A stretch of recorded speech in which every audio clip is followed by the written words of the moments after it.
Have you ever poured your heart out to someone and watched them stare back completely blank? No warmth, no "I'm sorry," just nothing. Or maybe they changed the subject, told you were overreacting, or somehow made your pain about them. If that's happened to you, this video is going to explain exactly what you were dealing with. Because a person who can't feel empathy doesn't just make you feel unseen, they can do real, lasting damage to your mental health. And most of the time, you won't even realize it's happening. Today, we're going through the 7 signs that someone truly lacks empathy, backed by psychology research. And we're going to explain why this isn't just being cold. This is dangerous. First, let's be precise. Psychologists break empathy into 2 types: cognitive empathy, understanding how someone else is thinking or feeling, and affective empathy, actually feeling something because of it, actually caring. Here's where it gets unsettling. Research published in 2025, a major meta-analysis across the dark triad personalities, confirmed what therapists have suspected for years. Psychopaths and narcissists can often read your emotions perfectly. They just don't feel moved by them. They understand that you're hurting. They simply don't care. And that combination, the ability to understand emotions without being restrained by them, is precisely what makes them so effective at manipulation. Sign 1. They turn your pain into a performance review. You tell them something hurt you, and instead of "I'm sorry," you get a list of reasons why you brought it on yourself. Psychologists call this victim blaming and DARVO: deny, attack, reverse victim and offender. Someone with genuine empathy hears that they caused pain and feels bad about it. Someone without empathy hears that they caused pain and treats it as a debate they intend to win. They may not even realize they're doing it, but the effect is the same. You walk away from the conversation wondering if you were the problem all along. Sign 2. They cannot listen. They can only wait. You know the feeling. You're mid-sentence and you can just tell they've stopped processing you. Their eyes drift, they jump in to redirect the conversation, or they respond with something so off-target you wonder if they heard a single word. This isn't rudeness in the ordinary sense. Research consistently shows that people low in empathy struggle to genuinely process another person's emotional state in real time. They can track the words, but the emotional meaning, the why it matters, simply doesn't register. And when you feel chronically unheard by the same person, that accumulates. That is not nothing. Sign 3. Their emotions are volcanic, and everyone else's are invisible. This one catches people off guard. You might expect someone without empathy to be calm and cold, but often they're the opposite. Because empathy helps regulate your own emotions too. When you can understand that someone else is struggling, you learn to pause, to recalibrate, to not make it about you.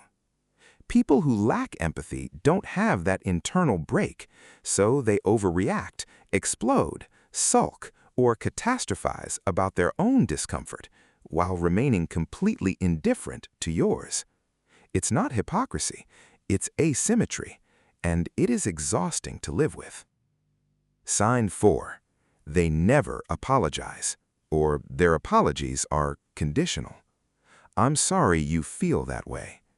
Pay attention the next time you hear that sentence. That is not an apology. That is a displacement. It moves responsibility for the pain from the person who caused it to the person who feels it. A real apology requires imagining the other person's experience and feeling genuinely remorseful because of it. Without empathy, that step is simply skipped.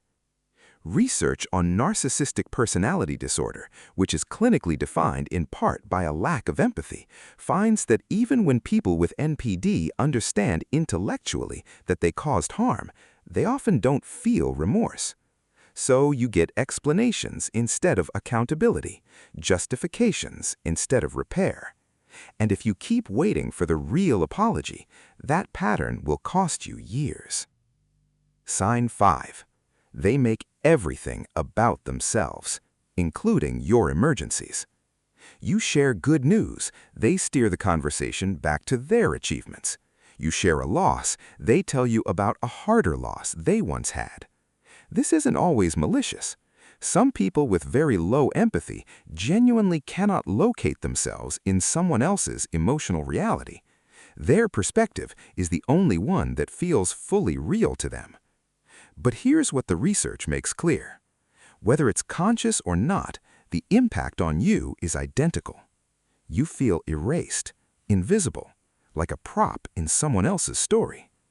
And for children raised by a parent with no empathy, this isn't just hurtful. It rewires how they understand their own worth. Sign 6. They weaponize your sensitivity. You're too sensitive. Why do you make everything so dramatic? I was just joking. Why can't you take a joke? These phrases have something in common. They don't engage with what you actually felt. They invalidate the feeling itself, and then they make you responsible for having it. This is not a communication style difference. This is someone who cannot or will not acknowledge that your emotional experience is real. Over time, this creates something psychologists call self-silencing. You stop sharing. You stop expressing needs because every time you do, you're punished for it. And you start to internalize the message, my feelings are the problem. They are not. They never were. Sign 7. They have a trail. This is the one most people overlook because when you're in a relationship with someone, you see them in context. You see how they are with you. You make excuses for the moments that troubled you. But people who truly lack empathy don't just treat one person this way. Their exes describe the same patterns. Their former friends describe the same patterns. Their coworkers notice something is off, even if they can't name it. A single incident of coldness could be a bad day, a hard moment, a personal crisis. A pattern across multiple relationships, across years, is a trait. And that trail is the clearest signal of all. So why does this matter beyond they're not a great person? Because sustained exposure to someone without empathy, especially in a close relationship, causes measurable psychological harm. Research links long-term relationships with low empathy partners to elevated rates of anxiety, depression, complex trauma responses, and a distorted sense of self. When someone important to you consistently invalidates your feelings, your nervous system adapts. You become hypervigilant, you over-explain yourself, you stop trusting your own perception of events. That's not weakness. That's what happens to a human being when their emotional reality is denied repeatedly by someone they trusted. Here's what I want you to take from this. The goal of naming these signs is not to diagnose anyone, and it's not to encourage you to stay in proximity to someone harmful just to understand them better. It's to give you clarity. Because so many people who've been in relationships with low empathy individuals spend years wondering what they did wrong, trying harder, explaining better, being more patient. And the answer, as painful as it is that empathy cannot be argued into existence. You cannot love someone into caring about your feelings if they fundamentally cannot access that response. What you can do is recognize the pattern, name it, and make decisions that protect you. If this video resonated, it's worth exploring what recovery looks like. We've covered narcissistic abuse, gaslighting, and the dark triad in depth on this channel. Those links are below. And if you're currently in a situation that feels unsafe, please reach out to a mental health professional or a trusted person in your life. You don't have to navigate this alone. Take care of yourself, and I'll see you in the next one.